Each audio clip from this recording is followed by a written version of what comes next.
Okay, we're here in Netivot. We're online to go into the Baba Sali. You see there are swarms of people, streams of people waiting to have the zuchus to daven at the kever on the yard site. You see Gedolim, Tzadikim, and Misasam, Yosemi B'chayeyam, that Klal Yisroel feels connection to the Tzedek, that even in his Makkah Menucha, one could be payal great Yeshuas in this place.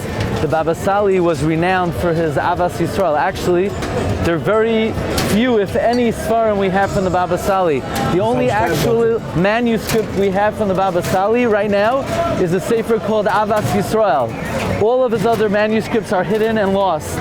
Actually, the Baba Sali once said that he knows who stole them, and one day it will come back, and it will even be published. Meanwhile, we don't have any writings of the Baba Sali, except for one Sefer Avas Yisrael.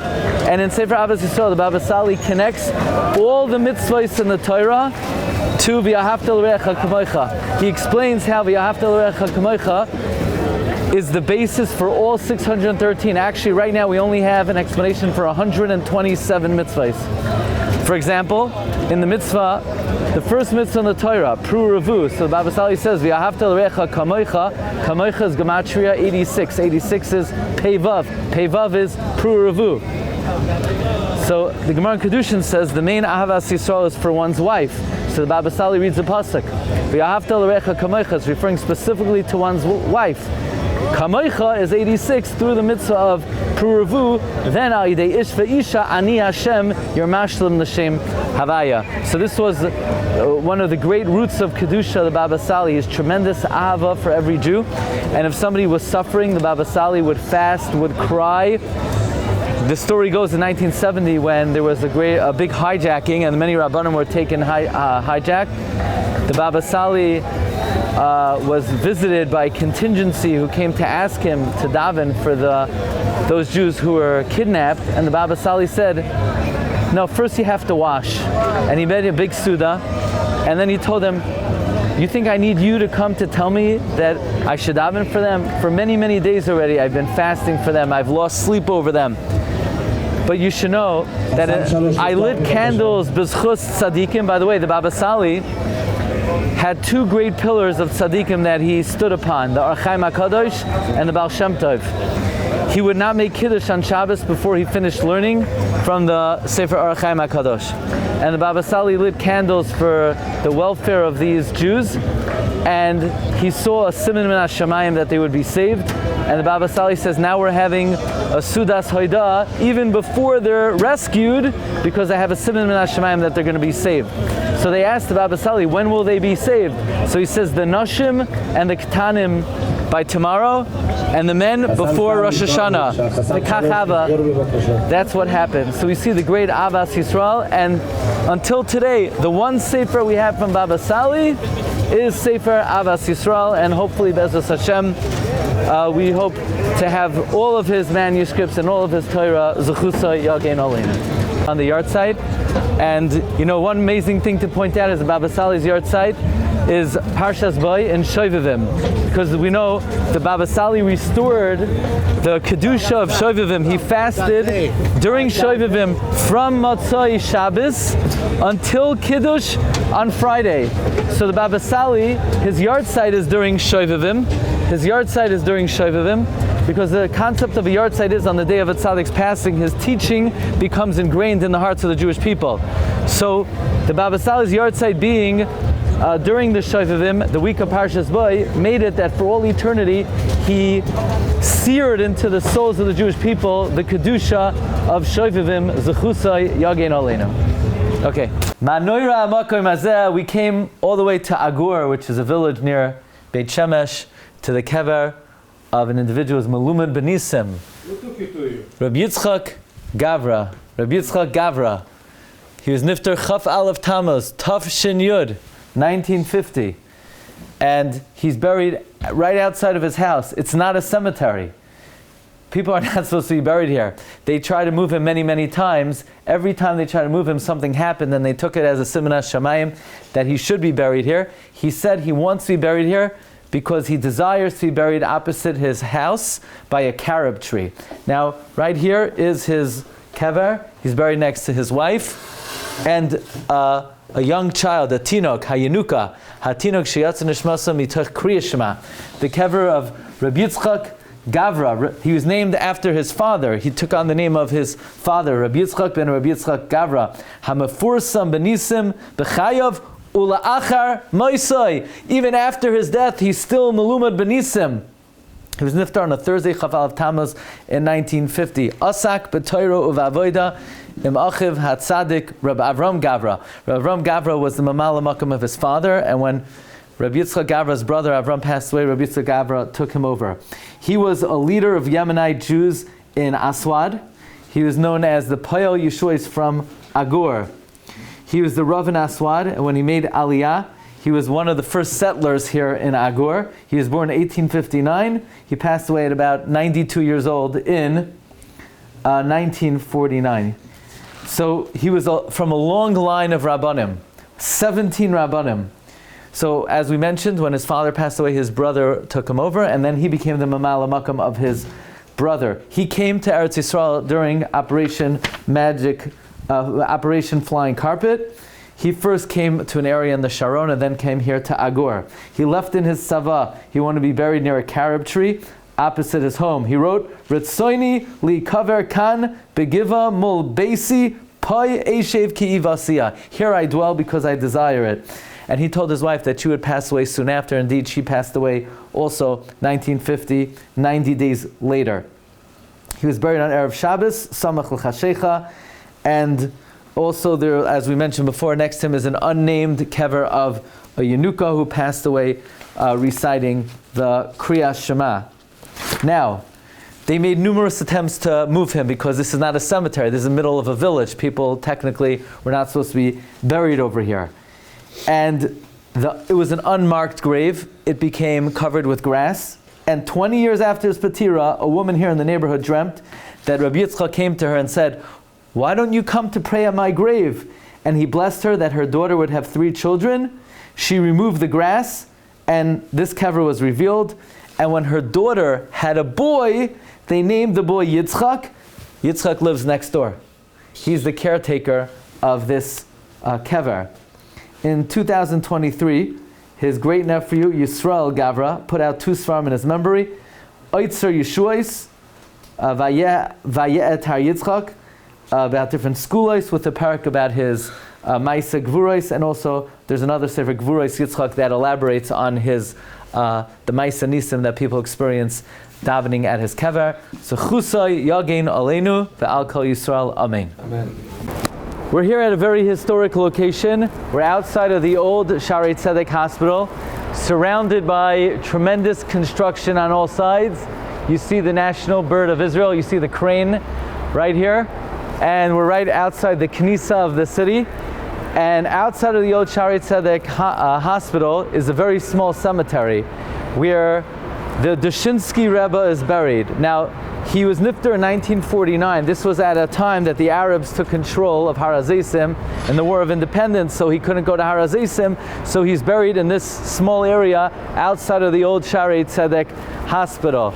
Rabbi Yosef Tzvi Dushinsky was born in 1867. He's known as Maharitz. Yosef Tzvi Dushinsky. He was born in Pax in Hungary to his parents, Rabbi Yisroel and Sarah Elka. His father was a sofer, and as a young boy he was discovered to be brilliant, and he was primed to become a Gadol b'Yisrael if he would be guided properly. And he was sent away from home under bar mitzvah, and he tried to hide his young age because he was so advanced that when his bar mitzvah came, he didn't want people to know that he just became bar mitzvah. The Rosh Hashiva was aware though of this milestone, so the Rosh Hashiva honored him of saying Divrei Torah on that day in lieu of a formal bar mitzvah pshatel.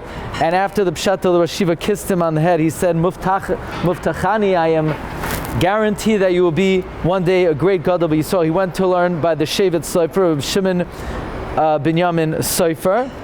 And then in 1895 he was the Rav in Galanta. So here on the kever it says that he was Shimesh B'Keser Abanos B'Kilos Kedoshos B'Goyla in Galanta. He then became the Chust Rav. He was the Rav in Chust. And he visited Eretz Yisrael in 1932 when Rabbi Yosef Chaim Sonnenfeld was on his last days. And actually in almost the final words of Rabbi Yosef Chaim Sonnenfeld, he said to Rav Dushinsky, "Stay here, Chusta Rav," which was understood to mean that Rabbi Yosef Chaim Sonnenfeld was appointing his successor. So when Rabbi Yosef Chaim Sonnenfeld passed away, the Eida Charedus in Yerushalayim pleaded with Rav Dushinsky to become the head of the Eida Charedus. The Ger Rebbe also pleaded with him, as well as Reb Chaim Ozer Grzinski. And finally, in 1933, the Chusta Rav moved to Yerushalayim and he became the head of the Eida Charedus. For 15 years, Reb Dushinsky was the chief rabbi, and he was the one who presented the Eida Charedus' viewpoint of the old Yishuv toward statehood for Eretz Yisroel. He's the one who presented to United Nations and requested that the Eida Charedus be omitted from the statehood of the land of Israel. And he was most renowned for being a great Marbitz Torah for many, many decades. He established thousands of Talmidim who were great Talmidei Chachamim. Moran Rabbi Yosef Tzvi Dushinsky of Pakst, Hungary. He authored Sifrei Shalos Teshuvos, V'Toras Maharitz. For 60 years, he was Marbitz Torah. Buried next to him is his son. Now, for many years, Rabbi Yosef Tzvi Dushinsky did not have children, and he had a bracha from the Shin of a Rav that one day he would have a child. His first Rebbetzin passed away, and he had one son from the second Rebbetzin, Rabbi Yisroel Moshe Dushinsky, who was his Mamala Makom.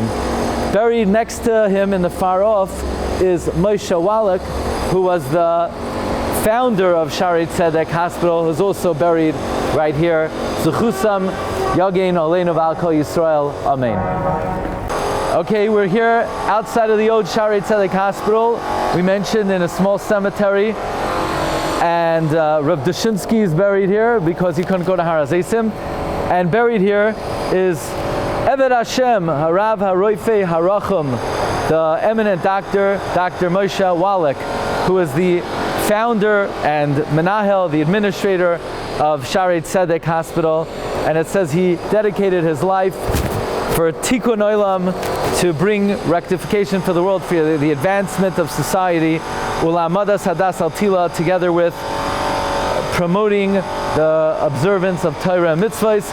He was nifter on Zayin Nisan in 1957, and he's buried out here, out of the old Shaarei Tzedek Hospital at the entrance of the city, surrounded by construction. You see that since then Yerushalayim is in the process of Boinei Yerushalayim Hashem. Agitavach Amazel Dekavach. This year is dedicated by my dear friend Rabbi Ephraim Pinsauer in honor of his mother's second yahrzeit, Dina Bas Rav David Chai HaKoyen, Began Eden Tehim Menuchasa. She should be Melitza Yashar for her whole family. Ad Bias Gol Tzedek. I would like to personally dedicate this presentation in honor of my very dear friend Rav Nassan Wedler, who is the organizer of this year's Nasiya Kadosha to Eretz Yisrael. We're going to be going to the area of the north, to Tveria, to Tzfas, to many Mekoyim HaKadoshim, many of them rare, many of them rarely visited, and a tremendous amount of effort was put in organizing this trip. Baruch Hashem, we have a tremendous group. And to give Yidden the opportunity to daven at Mekoyim HaKadoshim and to appreciate the greatness and the chibuv of Eretz Yisrael, this year is going to be about one of the builders and architects of Torah in the 20th century, Reb Shraga Feivel Mendelovich, who's my friend Reb Nassan Wedler's great-grandfather. In the biography of Reb Shraga Feivel, Shluchot Rachmana, there's a haskama from Reb Pam. Reb Pam says that he spent 20 years in the presence of Reb Shraga Feivel, first as a bacher in Beis Medrash, and then as a Maggid Shir in the Mesivta. And he always asked many of the great people in Tarvadas what was the secret of Shraga Feivel Mendelovich, that he was zeicha to become and to be one of the builders and architects of Torah in America in the 20th century. And Rapam says that he was not able to pinpoint and capture What was the greatness of Rabbi Shraga Feivel? You needed a goin amiti like Reb Reuven Grozovsky, and in his clarity and in his piercing analysis, he was able to sum up the greatness of Rabbi Shraga Feivel, that he was a goin beruach, he was a giant in spirit. And in this presentation, we're going to talk about Rabbi Shraga Feivel's remarkable love for Eretz Yisrael, as described in the 20th chapter of Sefer Shlucha D'Rachmana. Many people say they love Eretz Yisrael, but Rabbi Shraga Feivel's love for Eretz Yisrael was in the realm of the great Kadmonim, Rabbi Yehuda HaLevi, the Ramban, the Arizal, the Shla, the Baal Shem. Rabbi Yehuda HaLevi, in his Piyot Tzion Haloi Sishali, talks about Ubecha Niksheru Nafshois Chaverecha. The souls of your friends are tied.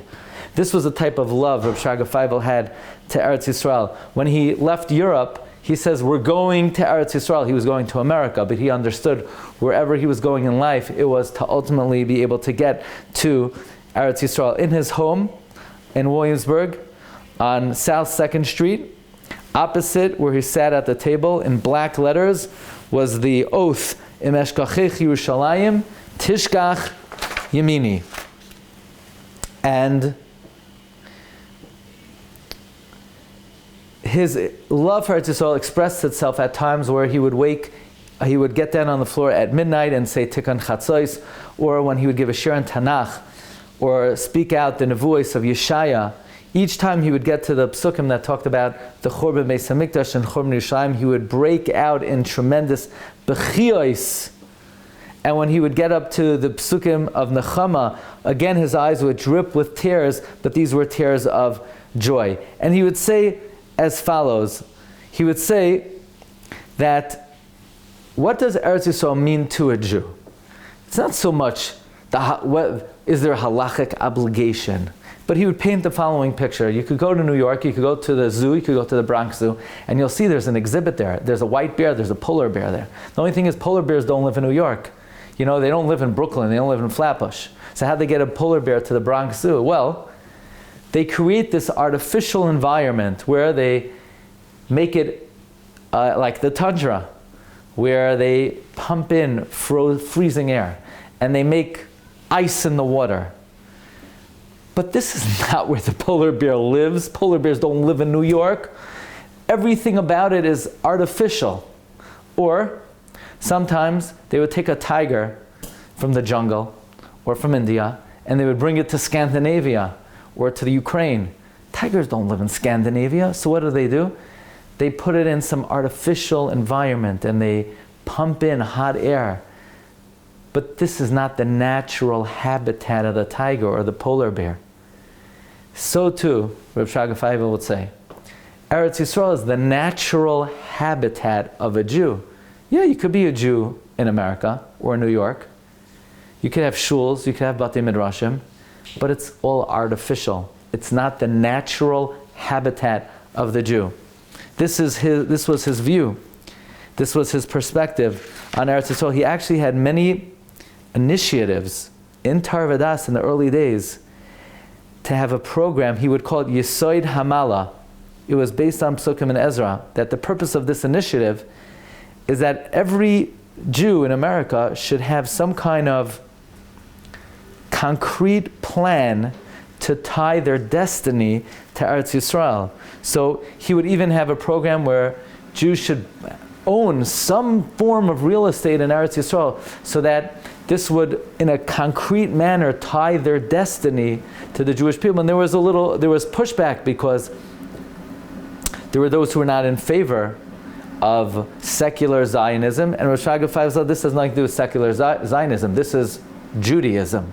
That every Jew has to feel that their destiny and their future is linked to Eretz Yisrael. And then he would say as follows: Yehudi Amiti, a true Jew, Chayv l'chol ha'pachos, lachaloim be'es hashena, shu oila u'mesnacha b'eretz hatzvi. A Jew, wherever you live, you don't live in Eretz Yisrael, at least when you sleep at night, to dream about moving to Eretz Yisrael. Even if you don't do it yet, at the very least you need to dream about it. He would bring from Reb Pinchas Karatzer, a Jew who doesn't have a tshuka to go to Eretz Yisrael is not a healthy Jew. They are disturbed. They have a disturbed form of Yahadus. A healthy Jew, Rabbi Pinchas Karzer would say, it has to be part of healthy Judaism is the desire to go to Eretz Yisrael. And if that is absent, there's something unwell about that type of observance. Rosh Hashanah would say, if 7 days pass and you don't have a dream regarding Eretz Yisrael, whether it's a dream while you're sleeping or more importantly while you're awake, if you're not ambitiously thinking what kind of program you could have for the benefit of Yidden in Eretz Yisrael, we would apply the pasuk, V'savea yolin bal yipaked ra.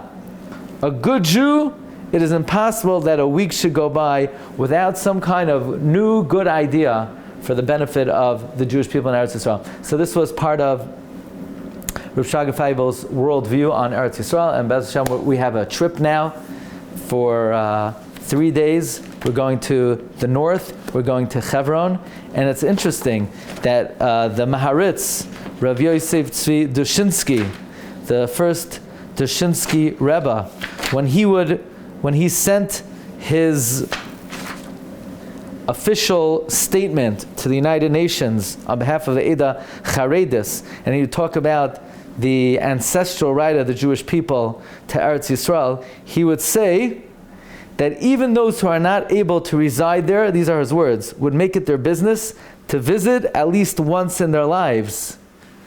And therefore we have never abandoned Eretz Yisrael. So we see from here that even visiting Eretz Yisrael has great value as a way of establishing that this is where our destiny will be. And Be'ezus Hashem, we shall be zoicha to enhance our connection la'artzeinu hakadosha, and more important visits of kedusha coming up in the next coming days. Wishing everyone a good tavach, a gezen tavach. Bruchim haba b'shem Hashem. Welcome everybody. It's a great simcha to see everybody.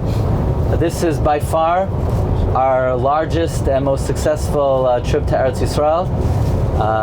It's really a pleasure to have such a chashuv ha'olam, to have so many beautiful friends. So welcome everybody. We started this, it must have been 7-8 years ago. The first trip consisted of 4 people. We had 4 people. We had Reb Sal Orbach, me, and 2 of my boys in his back seat. Then we expanded it in the next year. I want to welcome Reb Sal and Reb Zev Tyberg. We expanded it.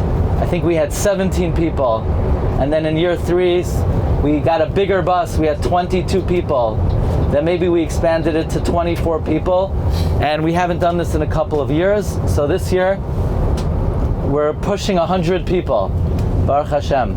So it's a great zchus to be here, and I want to speak about some of the important thoughts to have traveling through the length and breadth of Eretz Yisrael. You know, there's a halacha that when you enter a shul, you're supposed to exit the shul the opposite direction. You don't enter and exit the shul from the same doorway. By the way, Rav Nassan Welder's not on the bus, but I want to give a special acknowledgement to Rav Nassan, because this year we combined our annual Eretz Yisrael trip with the Machon Maggid Harakiah Yarchei Kala. So this was a very big job. It was many weeks of planning and fielding phone calls around the clock. Not that anyone had any questions. You know, not that anyone had any questions or concerns. Just mentioning that it was a big job. So back to the shul. When you enter a shul, you're not supposed to exit the shul the way you entered, because you want to show that you appreciate covering the whole length and breadth of the shul. So you enter in one way and you exit another way to show, I've seen the front of the shul, let me check out the back of the shul. Let me check out the other side of the shul. You want to show your appreciation for being in the airspace of the shul.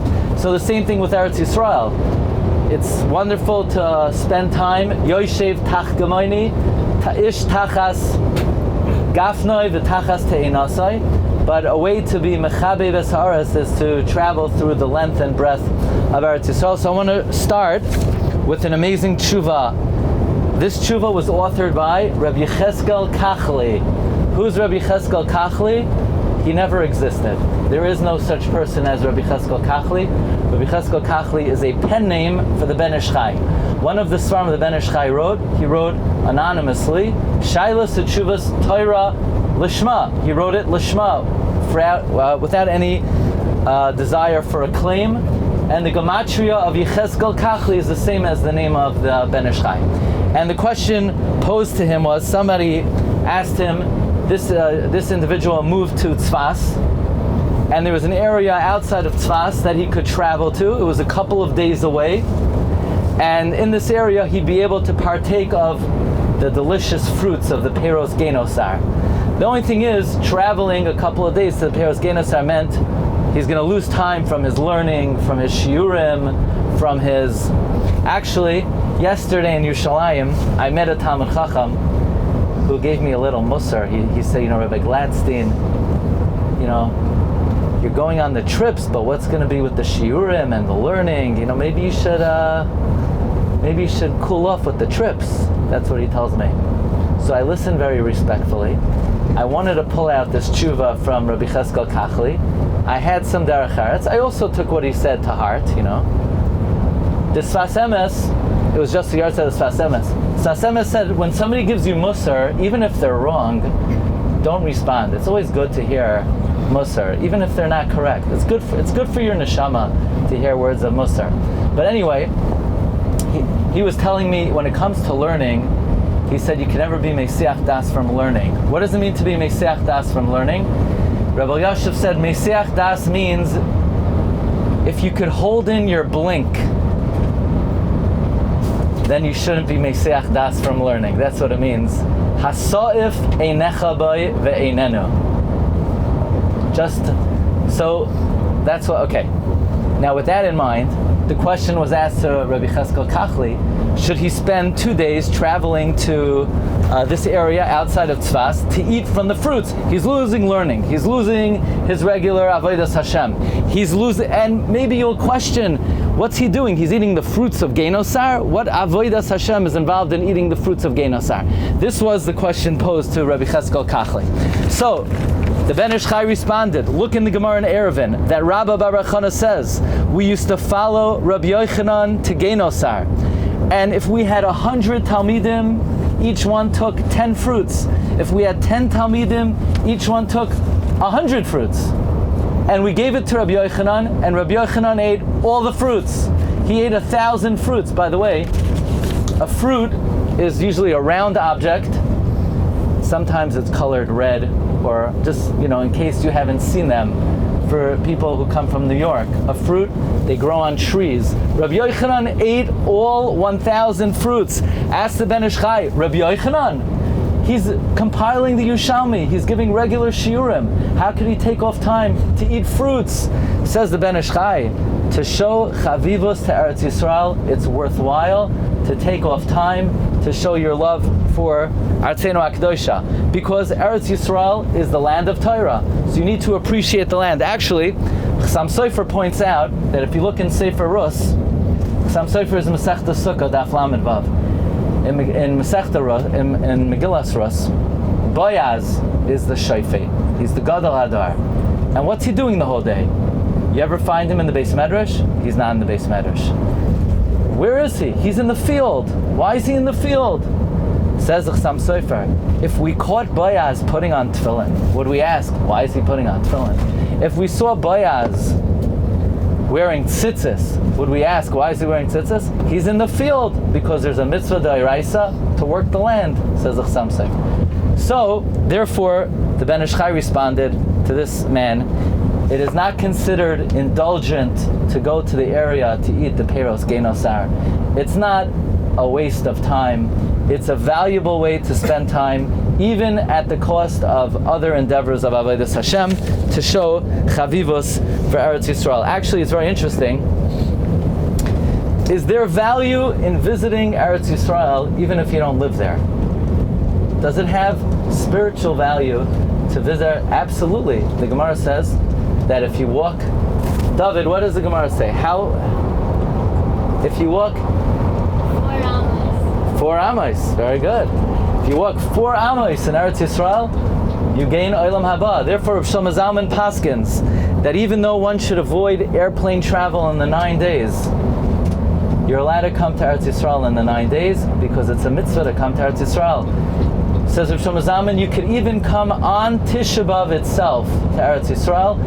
What about the sakana involved? There's no sakana coming to Eretz Yisrael.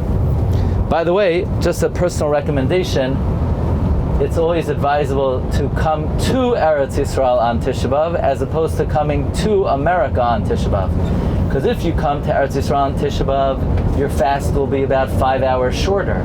But if you go to America on Tisha B'Av, your fast will end up being like 4 days long. Actually, recently somebody asked me a shaila. They were coming back to America on Asar B'Teves. They wanted to know when the fast is over. I think they're still fasting. We're already in Shabbat. They still haven't broken their fast. Rav Shlomo Zalman would say from the Chassam Sofer that there's a famous contradiction in the Gemara. If somebody sells their Eved Kanani except for Shabbos, meaning the Eved Kanani will not be able to observe any mitzvahs other than Shabbos, the Eved Kanani will not necessarily go free. However, if you sell your Eved Kanani to Chutz La'aretz, the Eved Kanani goes free. Why would that be? You're only making the Eved Kanani lose one mitzvah, living in Eretz Yisrael. So the Chassam Sofer would say, no, if you're not in Eretz Yisrael, you don't have any mitzvahs. Even Amiras Kriya Shema is watered down outside of Eretz Yisrael. Even Hanachas Tefillin is not the same in Chutz La'aretz. So selling your Eved, where he'll lose every mitzvah except for Shabbos, is not as bad as selling him to Chutz La'aretz. Anyway, I just saw this Shabbos in the biography of Reb Shraga Feivel Mendelovich, where he gave the following analogy. Who here has been to the Bronx Zoo? This, I'm just taking a poll. Anyone here ever been to the Bronx Zoo? Okay, very good. This is unbelievable. That you should really be proud of yourself. Okay, so in the Bronx Zoo, they have a polar bear. Now, you may not have known that polar bears do not live in the Bronx. Right? Sal, you knew that? I heard that. You heard that. Polar bears do not live in the Bronx. Let's say you were going to Yankee Stadium, right? You wouldn't randomly catch a polar bear walking down the street. Polar bears only live in cold climates. They don't live in the Bronx. So what do? They have to create an artificial environment. So they bring ice water and they pump the AC. But if you would ask the polar bear, is this your home? The polar bear, this is fake. This is all artificial. Or let's say you could go to Scandinavia and you could see a tiger from India. The only thing is, tigers don't live in Scandinavia. Tigers live in India. So they create a jungle-like atmosphere and it makes the tiger feel at home. But that's not where the tiger lives. It's all artificial. But the natural habitat of the tiger is in India. The natural habitat of the polar bear is in Antarctica. So too, you could go to New York and you could have a shul and you could have a beis medrash and you could even have kosher pizza. But that's not the natural habitat of a Jew. It's all artificial. It is not real life. Real life and the natural habitat of the Jew is right here. Right here. Okay, if you're in the beis medrash, the Marsha says there's avira da'ara. That's what that's what we're banking on in the meantime. But in general, fundamentally, Eretz Yisrael is the natural habitat of the Jew. Now, we who live in Chutz La'aretz, we do have certain advantages. I'm going to tell you what it is. So on the way here, I bought a mint in Gourmet Glatt. You know what Gourmet Glatt is? You don't know what Gourmet Glatt is? It's like one day Osherad will be like Gourmet Glatt, okay?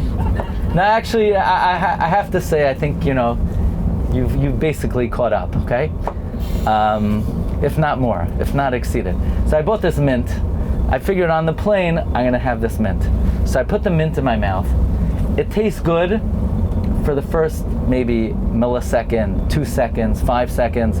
After 20 seconds, you get used to the taste. You don't appreciate it anymore.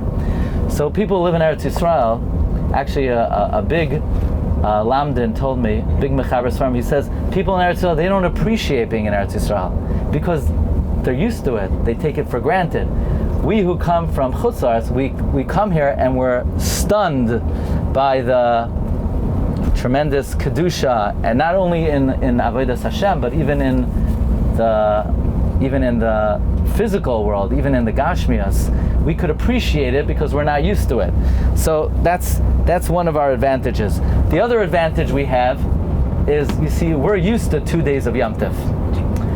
You guys might be a little surprised when Mashiach comes and everyone keeps 2 days of Yom Tov, but we won't get into that right now, okay? You know, the Chassam Sofer says when Mashiach comes, everyone's going to keep 2 days of Yom Tov. So, and that's why it might be Mesiras Nefesh for you to be Mitzapeh Yeshua. But still, you're gonna have to daven for Mashiach to come, even if it means keeping 2 days of Yom Tov. Now, if you look at the topography of Eretz Yisrael, you'll notice that it's surrounded on all 4 sides by water. You have the Yarden on the east, you have the Mediterranean on the west. In the north, according to the biblical boundaries, you have the Euphrates River. On the south, you have Nahar Mitzrayim. Says Reb Chaim Falaji, that shows that before entering Eretz Yisrael, you need to purify yourselves. What does it mean to purify yourselves? Physically, emotionally, spiritually. You have to make sure you're Neki Chapayim. You have to make sure you don't owe people money. You don't have money that doesn't belong to you. You need to go into Eretz Yisrael with the mindset that you're purifying yourself to be Zoicha, to be B'Artzeinu HaKadosha. Reb Chaim Falaji writes, the numerical value of Eretz Yisrael is Teis Leiv. Teis Leiv. Place it on your heart. Think about, contemplate how you could get here, how you could come here, how you could connect to Eretz Yisrael. Actually, Reb Shraga Feivel Mendelovich would say, if a week goes by that you don't at least dream, how can I be here? How can I come here? That means the neshama is not in a healthy state. The healthy state of the Jewish soul is your dream, at least your dream at night, how you could come here. So with that introduction, we could think about how the next 2 days, the next 48 hours, we're going to many holy cities in Eretz Yisrael. There's an idea that there are 4 holy cities in Eretz Yisrael. We'll talk about that coming up. And Kol Nesiyasenu Hareinu Mechavein L'Kayim Ha'inyan Hagdoila L'Chabev Es Ha'aretz. Okay, we'll pick it up from here. Thank you very much. How many times have you visited Shuneim? I mean, how many times in your life could you say you visited the biblical city of Shuneim? We're going to the city where the Isha HaShunamis lived. You may remember in Sefer Malachim Beis, Parak Daled, this woman did not have children, and the Navi Elisha promised her a child. The Navi Elisha said, this time next year, Ad Chayvek Es Bein. By the way, does anybody know who that child was? Chavakuk. According to some Yoina, Ad Chayvek Es Bein, Chavakuk. And a little while later, the boy's father took him to work in the field, and the boy says, Roishi, Roishi. And the boy expired, the boy passed away. And the boy lay in the lap of the mother. The father did not realize the boy had expired. And the wife, the Isha Shunamis, says to her husband, I need to go to the Navi, I need to go to Elisha. And he says, why? It's not Nemoyed, it's not Rosh Chodesh, it's not Shabbos. Is everything okay? And what does she respond? Shalom, all's well. All's well on the home front. So she heads to Elisha, and Gehazi sees her. And Gehazi says, is everything okay? And she says, Shalom. And then she goes to the Navi. And the Navi says, Hashalom, Hashalom, Li'ishech hashalom layeled v'atoimer shalom.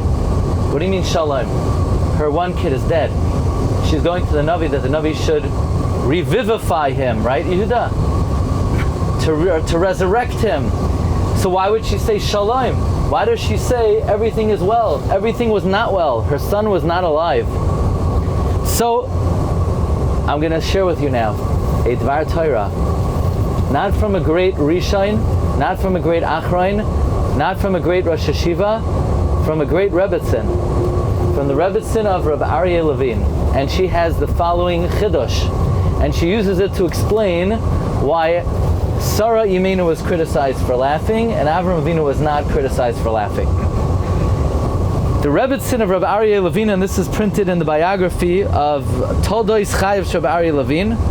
In the English biography, it's on page 444, if you happen to be carrying it with you. She said as follows: for a miracle to happen, it has to come down from the highest realms, from the Olam HaAtzilus, Olam HaBri, all the way down to this world, and by the time it formalizes and concretizes in this physical world, there are a lot of things that could come and interfere with this miracle. So she needs to be careful not to accept the reality that the kid is dead.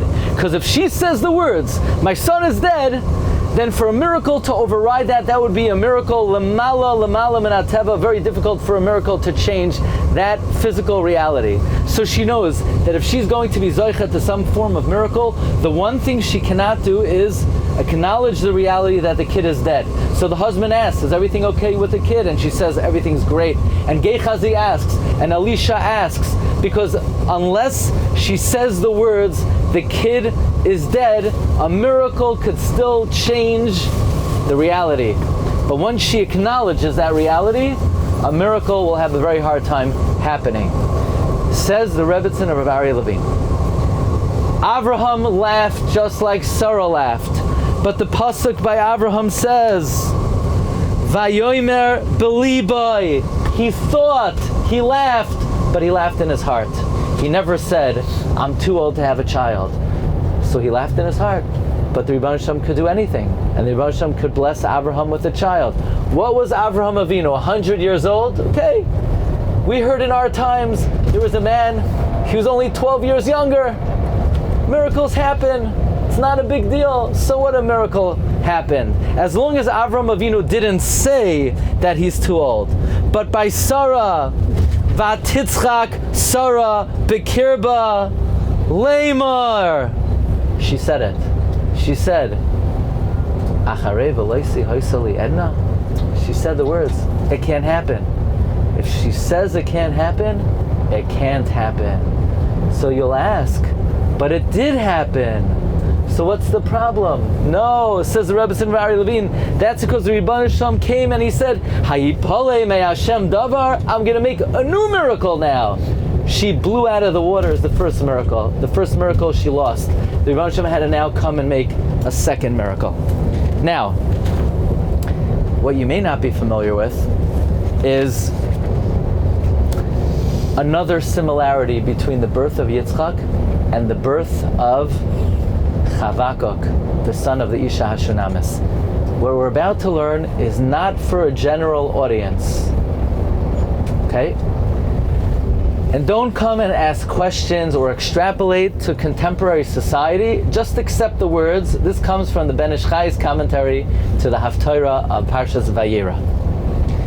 Roishi, Roishi. Why the double lashon? Roishi, Roishi.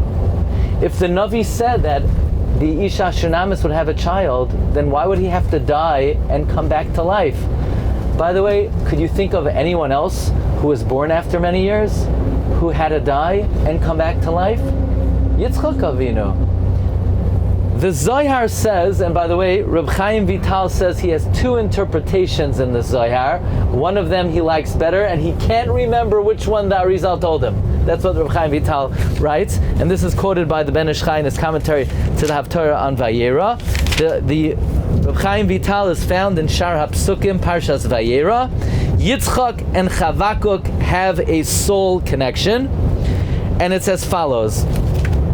If you notice in the Chumash, that when Yitzchak is born, Behine ben l'Sara ishtecha. When he's born, he's always attributed to Sarah. He is never attributed to Abraham. But you'll also realize that Yitzchak did not get married yet.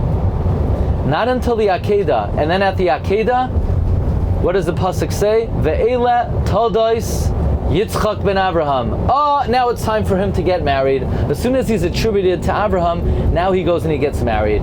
Basically, the Ohr HaChaim HaKadosh writes in many, many places al Torah, and at least 5 places, that there's a concept that there are different types of souls.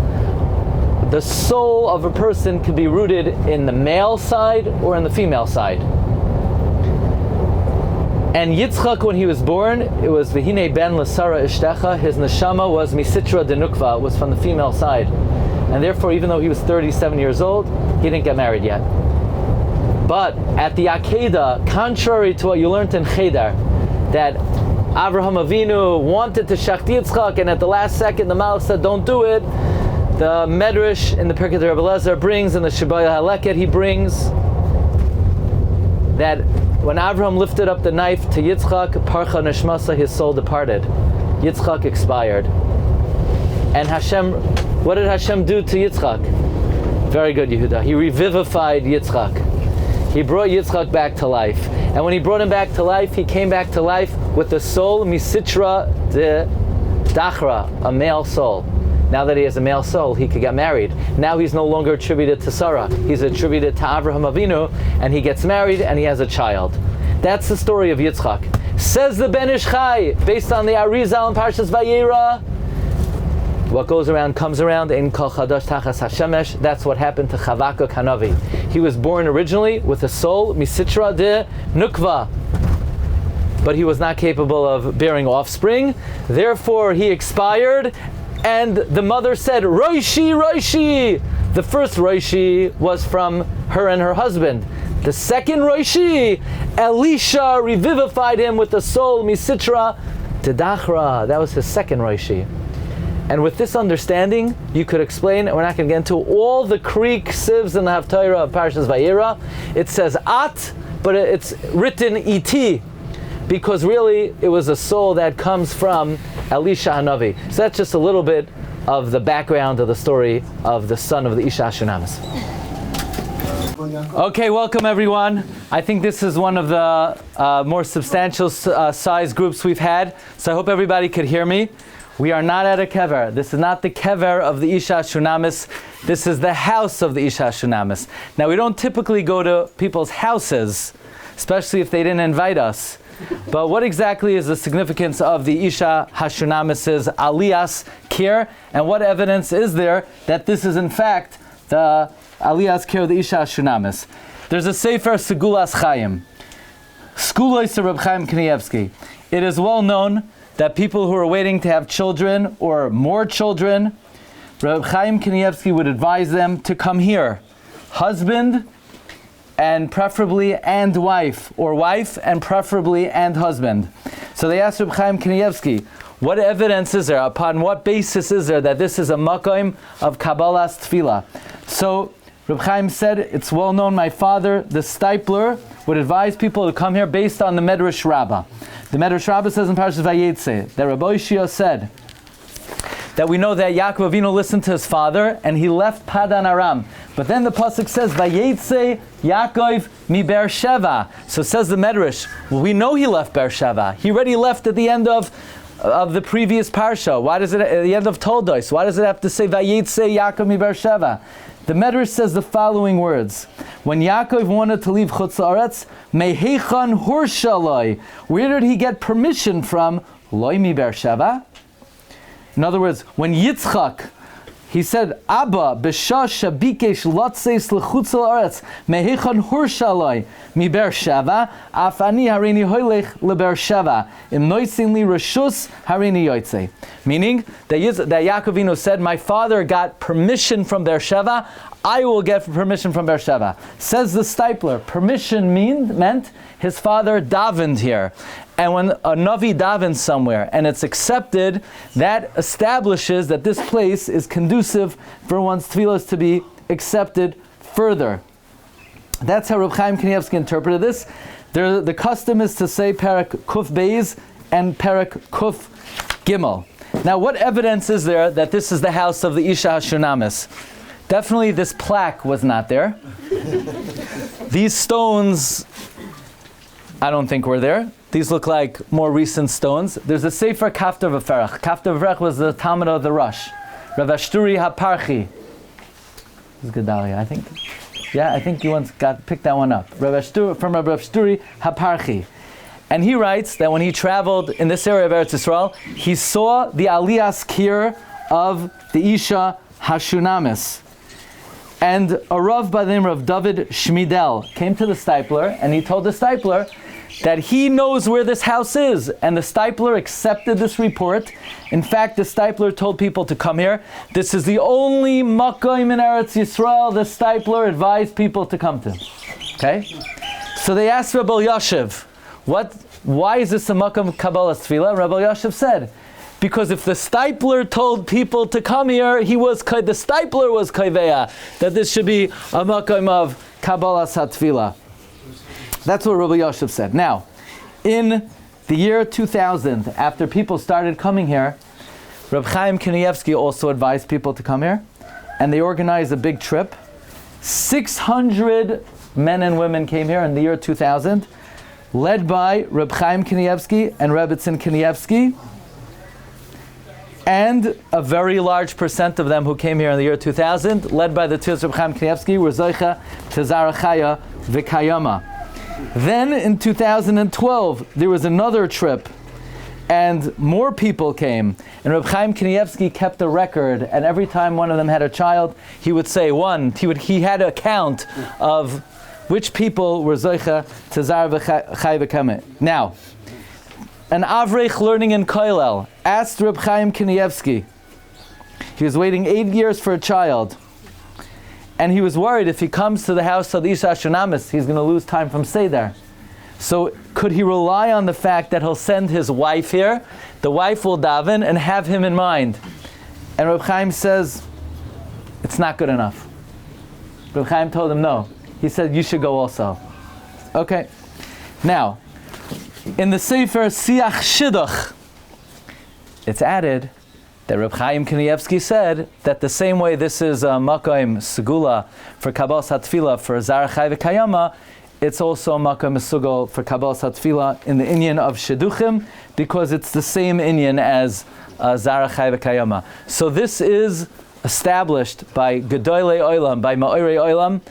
First of all, that it's a true Kabbalah, that this is the area of the house of the Isha HaShunamis.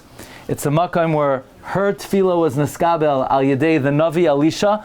Elisha, actually, it's interesting that there were those who had children by davening here, they named their child Elisha.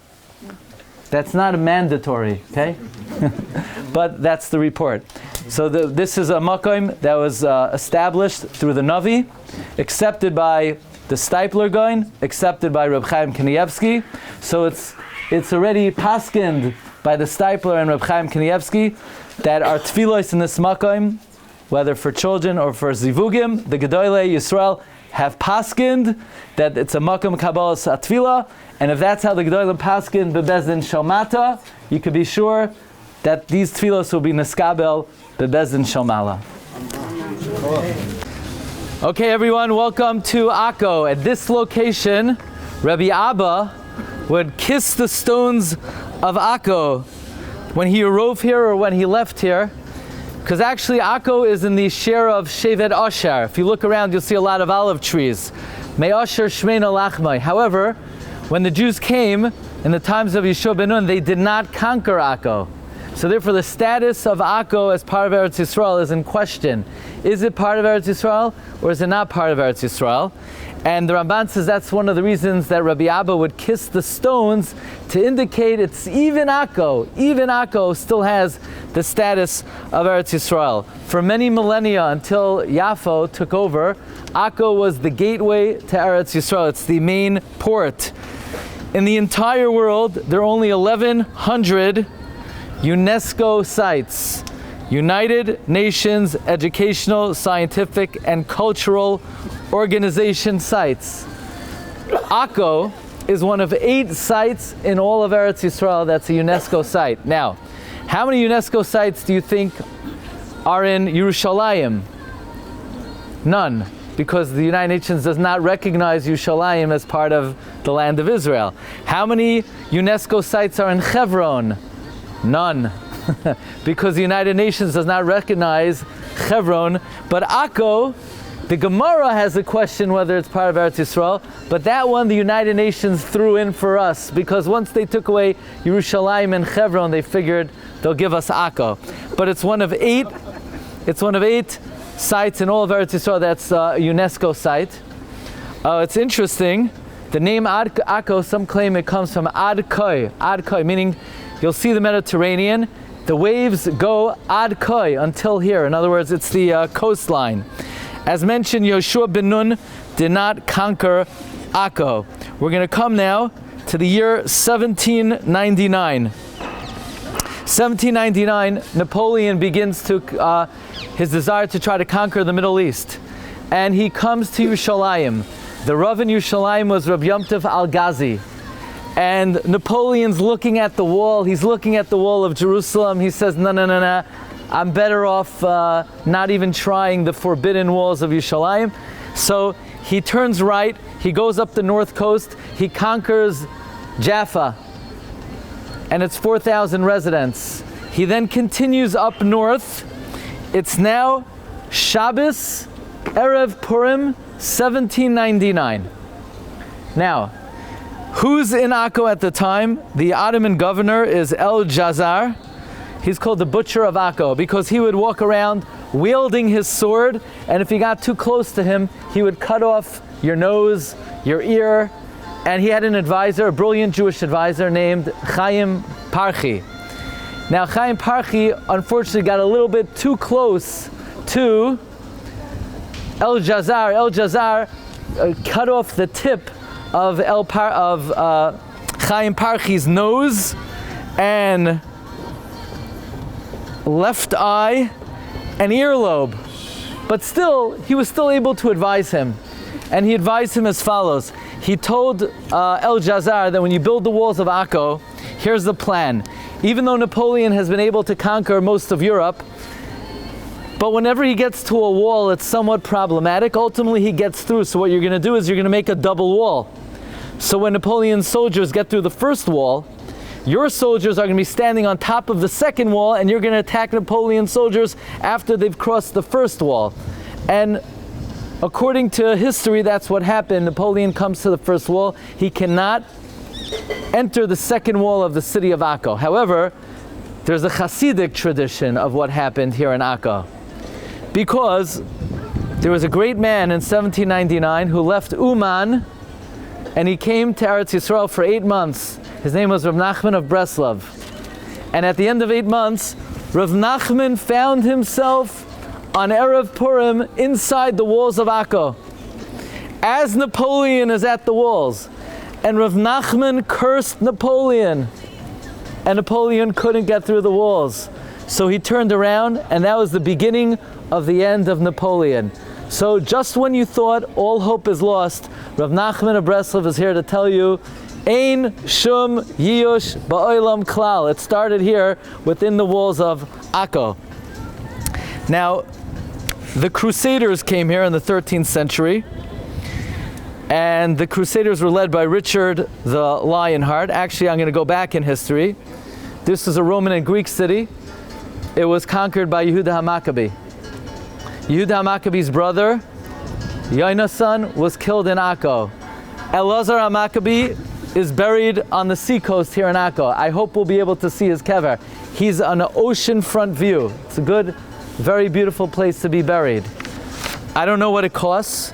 It's probably less expensive than Har Menuchos, but if you want an oceanfront view here in Akko, that may be available. We're going to come now to the era of the Crusades. The Crusaders were led by Richard the Lionheart, and they conquer the city until they're trounced by Saladin in 1187. So they struck a deal. The deal was that Saladin's forces will get the middle of Israel, and the Crusaders will get the seacoast of Israel. Along with the Crusaders were many Balei HaTosfos. 300 Balei HaTosfos followed the Crusaders here to Akko, where they opened up a yeshiva. This yeshiva was led possibly by Rabbi Yehuda of Paris, and it was known as the Yeshiva Gedola de Paris, here within the walls of Akko. So it's a very historic city, world history, Jewish history. The Ramchal had a shul here. When the Ramchal ran from Amsterdam, the Ramchal had a shul over here. After the Ramchal, the shul was taken over by the Or HaChaim HaKadosh. Then the Or HaChaim HaKadosh came to Yerushalayim. And of course, everybody knows Akko from the Mishnah in Masechta Gittin. The very first Mishnah, Masechta Gittin, gives you the borders of Eretz Yisroel. Akko in the north, and Ashkelon in the south. And then you have the Rekem in the east, and then the Yam in the west. So the four borders of Eretz Yisrael are Ashkelon, Rekem, Akko, Yam. Therefore, Reb Shem Klingvald says that the sukkah is Diras Arai. A sukkah is the microcosm of Eretz Yisrael. Arai stands for Ashkelon, Rekem, Akko, Yam. So here you have one of the extremities of the furthest tip in the north of the borders of Eretz Yisrael. Okay, welcome everyone to the Ramchal Shul. Did the Ramchal daven in the shul? No. So what makes this the Ramchal Shul? We'll discuss that later, okay? First, let's talk a little bit about the Ramchal. The Ramchal was born in 1707, passed away in 1746. The Ramchal was one of the most brilliant lights the Jewish people ever had. He wrote more than 100 works, Sfarim, Kontresim, the most well-known being Mesilas Yesharim, and for a limited time offer, it's available right over there for 20 shekel. Esrim shekel bilvad. Rav Shlomo Wolbe says there are 4 books that every Jew must learn. Number 1, Mishnah Berurah. Number 2, Chumash Rashi, Chumash Ramban. Number 3, Perkei Avos with Rabbeinu Yoina. Number 4, Mesilas Yesharim. Every Jew must learn Mesilas Yesharim. It's the foundation of Jewish ethics and thought. Actually, the Mesilas Yesharim almost wasn't published. The Ramchal was so frustrated and fed up with all the pressure that they put on him not to publish anymore. Because at a very young age, the Ramchal, it was known, he had a Maggid who came to speak with him. And Rav Moshe Chagiz suspected the Ramchal, of course, of being a follower of Shabtai Tzvi. So they told him he can't learn Kabbalah, he can't publish on Kabbalah. Everybody gave him a hard time. So he wrote Mesilas Yesharim with every intention of never releasing it, until there were 2 brothers who published a work of ethics, and they had heard the Ramchal had published something on ethics, so they said, before we publish our Sefer, let's take a look at your book. And when they saw the book of the Ramchal, they said, after what you wrote, there's nothing more to write, you need to publish this. And finally the Ramchal relented. After all, he was harassed his whole life. He, in the end, published Mesilas Yesharim, which is known as his magnum opus. Now on the wall over here you have an excerpt of the Sefer Chanukas Ha'arayin, which is shiurim v'zmiros that the Ramchal composed. By the way, the Ramchal, aside from being a great author of Torah literature, was a great playwright, and he also wrote 2 Svarim, one to rectify the sin of Adam HaRishon and one to rectify the sin of Mechiras Yosef. He also wrote plays in which he and Ramat Vali played certain roles in the destiny of the Jewish people. We're not going to discuss that right now. Chanukas Ha'arayin are various songs Ramchal composed at the inauguration of the Arayin of a great shul in Padua. The Ramchal lived here in Akko. The Ramchal had a shul here in Akko. However, after the Ramchal passed away in a plague, the shul was taken over actually by the Or HaChaim HaKadosh.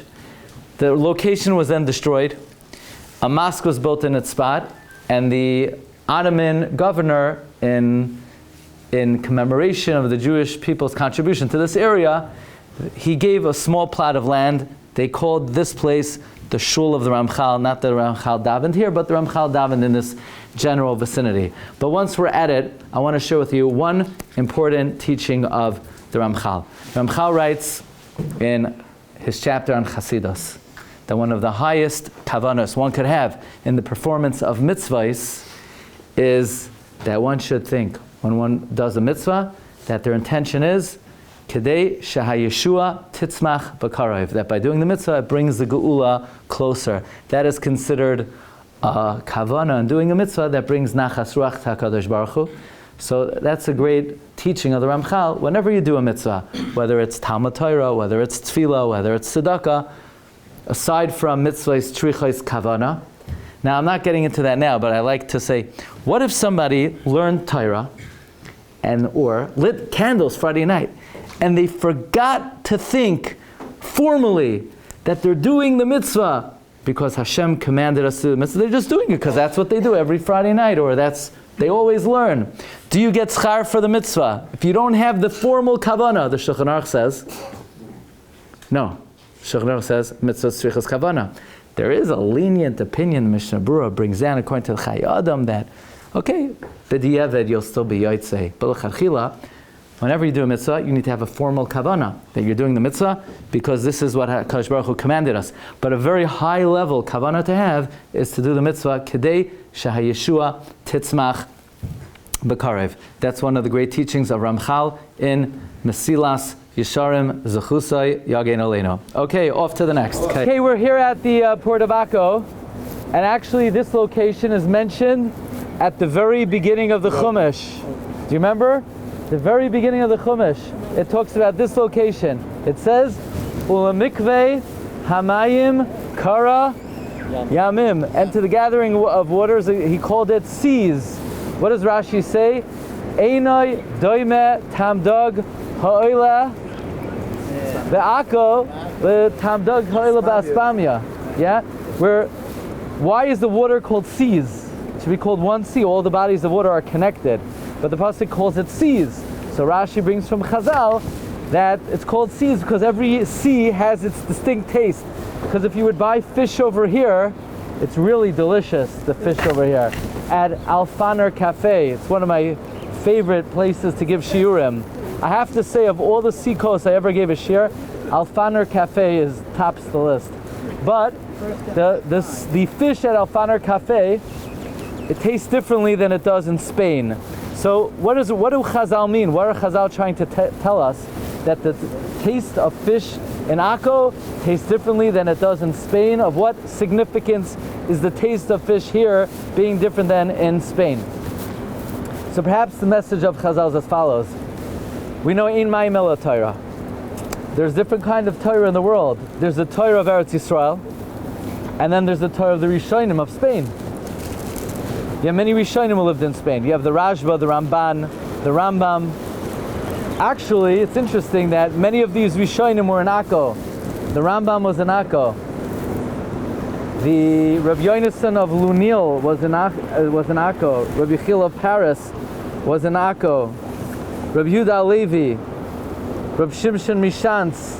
The Ramban possibly came to Eretz Yisrael through Akko. But Chazal are saying, in Jewish history, there are different flavors of Torah. There's the flavor of Torah of the Mayim of Aspamia, and there's the flavor of Torah of the Mayim of Akko. So the Torah near Alfaner Cafe is going to taste different than the Torah that emanated from Spain. So at the very beginning of the Torah, it conveys to us that the history of the Jewish people affects the various Torah of the different locations. Now, in this area is the kever of Elazar HaMaccabi. We still haven't located. There's supposed to be a sign near that staircase before. But this is the city of the Maccabees. Yehuda HaMaccabi conquered it. His brother was killed over here. And Elazar, the HaMaccabi, is buried here on the coast in Akko. Okay. Here in Kfar Yosef. Kfar Yosef is an Arab village. And you may be wondering, why are we here? Well, you see there are two kfarim, both of them are labeled Rav Moshe Chaim Lutzato. And you may remember that last time you were in Tiberia by Rabbi Akiva, there was also a kever of Rav Moshe Chaim Lutzato. So now we see there are three kfarim of Rav Moshe Chaim Lutzato. So first we have to establish in which city is Rav Moshe Chaim Lutzato buried. When I was a kid, he was buried in Tiberia. Everybody knew if you wanted to go to the Ramchal, he's buried next to Rabbi Akiva. There's some kind of connection. The Ramchal passed away at 39, and Rabbi Akiva started learning at 40, and somehow the Ramchal was mashlim, some connection between the Ramchal and Rabbi Akiva, although some claim there is no official Mesorah that the Ramchal is buried there. In fact, I recently got a sefer. I was here a few weeks ago. It's called Sifsei Tzadikim, of all the Kfarim in Eretz Yisrael that Rabbi Tzion Mutzafi visited, and he says that there is no Mesorah whatsoever that the Ramchal is buried next to Rabbi Akiva. In fact, if you look in the Midrashim report that Rabbi Akiva said that next to him is a mound of stone, and that will be the marker that he's buried next to that mound of stone.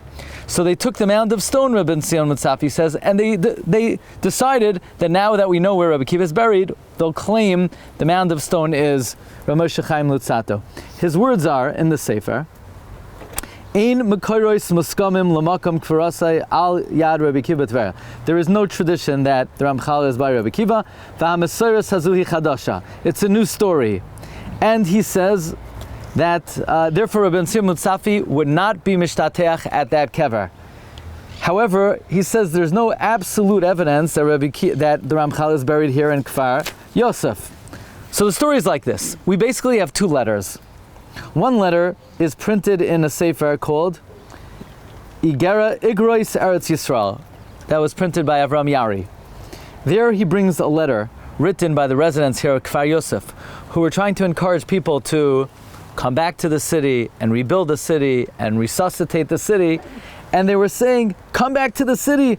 There are many tzaddikim buried here, like Elisha and Chushai Ha'arki and Rabbi Yehuda ben Bava and Rav Ami and Rav Asi and the Ibn Ezra and Rav Moshe Malki and Rav Chaim Lutzato. So come back here to the city of Kivrei Tzadikim. That's one letter we have, which seems to argue that Rav Moshe Chaim Lutzato is buried here.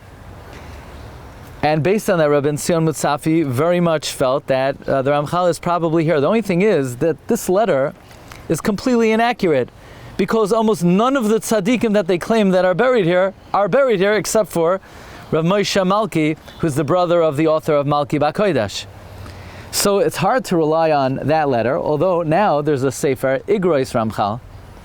And in the last letter printed in Igrois Ramchal, letter Kuf Samach Zayin, we have a letter written by the Rabbanim in Tiberia reporting on the Petira of the Ramchal. The Ramchal, of course, passed away on what day?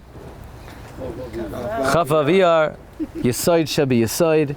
And they write, Baskol Yoitzeis mi Tiberia, Machrezes Vaimeres, Al Heharim Esa B'chi V'nehi. And they dated Chaf Aviyar, and they say Rabbi Akiva that the Ramchal passed away in Akko, Samach LeTiberia, V'nikbar b'Tiveria Eitzel Rabbi Akiva. That's a letter in the Igrois Ramchal. This letter would seem to be a more accurate source than the letter of the residents of Kfar Yosef, who are trying to persuade people to move to their city, and we know that almost everything else they said was inaccurate. So again, in summation, in the Sefer Igrois Ramchal in the footnotes, they conclude that there is more evidence that the Ramchal is actually buried in Tiberia, although Rabbi Tzion Mutzafi, he was very incredulous that the Ramchal was buried there, and he was more noted that he was buried here. Now, which one of these two places the Ramchal is? Rav Gabai, who heads Oyalei Tzadikim, he put the plaque over there. There's a plaque over here. So many tzaddikim have numerous makayimos menuchasam. You know, the Ben Ish Chai has one in Baghdad and one on Har Hazisim. The Rebbe has one in Sipori and in Beis Sha'arim. So the Ramchal also, he has one over here in Kfar Yosef, and he has one in Tiberia. So wherever we daven, of course, animamin be'amunah shalema, shabari yisbarach shemai, loy levadoi roy lehispalel, ve'en zulasai roy lehispalel. And either way, the Ramchal definitely lived here. So we're coming together with the Tzibur Kedosha, and we're being mispal here together. And we hope that the zechus of the Ramchal should be misayeya, that all of our tefillah should go tachas kisei hakavod, and everyone should be zoicha to Yeshuais, and Mimali Hashem Kol Mishal Seinu L'Toiva. Shkai. Okay, just again to take note, part of the basis of why some suggest the Ramchal is here is based on the fact that we definitely know that Moshe Malki was buried here. He's buried here in 1745. So that means this was a traditional place of burial for Jews of Akko and this area. Moshe Malki is his brother was the author of Malki B'Kodesh. So this area was used as a Makam Kavura in the 18th century. That's no question. And we know there's tzaddikim buried here. So, this is definitely a Makam of Menuchas HaTzaddikim.